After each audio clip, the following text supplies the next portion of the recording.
આજની સવારે જોખમી થઈ ગઈ.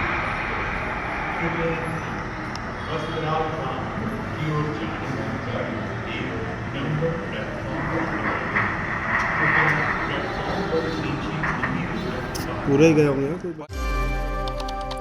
અમદાવાદ પ્લેન ક્રેશની ઘટનાનો આ વિડીયો ઉતારનાર વ્યક્તિ આર્યન છે અને અત્યારે હાલ આ જે વિડીયો છે તે સોશિયલ મીડિયામાં ખૂબ જ વાયરલ થયો હતો અને જે સમયે અમદાવાદ પ્લેન ક્રેશની ઘટના બની હતી તે સમયે દરેક સોશિયલ મીડિયામાં દરેક મીડિયાના પ્લેટફોર્મ પર આ જ વિડીયોથી ખબર પડી હતી કે અમદાવાદમાં એરોપ્લેન છે તે ક્રેશ થયું છે અને અનેક એવા લોકો છે એ લોકો મોતને ભેટ્યા છે.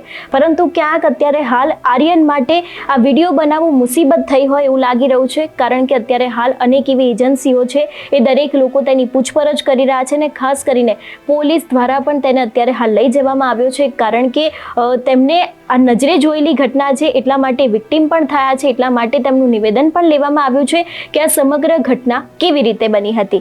જો વિગતે વાત કરવામાં આવે તો ખાસ કરીને 12મી જૂન ગુરુવારનો દિવસ અમદાવાદ માટે કાળ બનીને આવ્યો હતો.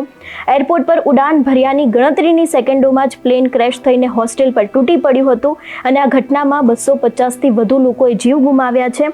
અમદાવાદના અસારવા વિસ્તારમાં જોરદાર બ્લાસ્ટ સાથે ધુમાડાના ગોટે ગોટા નીકળતા વિસ્તારમાં અફરાતફરી મચી ગઈ હતી. જેટલી પણ મીડિયા છે એ દરેકની અંદર પહેલો એક વિડીયો સામે આવ્યો હતો જે એક ધાબા ઉપરથી ઉતારવામાં આવ્યો હતો ને એમાં સાફપણે જોઈ શકાતું હતું કે એક પ્લેન છે તે ઉડીને જાય છે ને આગળની જે બિલ્ડિંગ છે એમાં અથડાય છે ને એને જ કારણે ઘણા બધા એવા લોકો છે જે લોકો મોતને ભેટ્યા છે.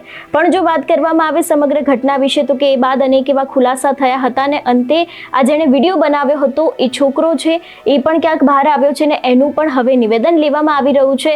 એ છોકરાનું પણ કહેવું છે કે તે ગામડે રહેતા હતા ને તે તેમના પિતા અહીંયા જોબ કરે છે એટલા માટે આવ્યા છે ને એમને પહેલીવાર આટલા નજીકથી પ્લેન જોયું છે એટલા માટે થઈને તેમને વિડીયો બનાવવાનો હતો અને વિડીયો બનાવ્યો અને ઝૂમ કર્યો હતો. એ જ સમયે મોટો બ્લાસ્ટ થયો હતો તેવું પણ તેમના દ્વારા કહેવામાં આવ્યું છે.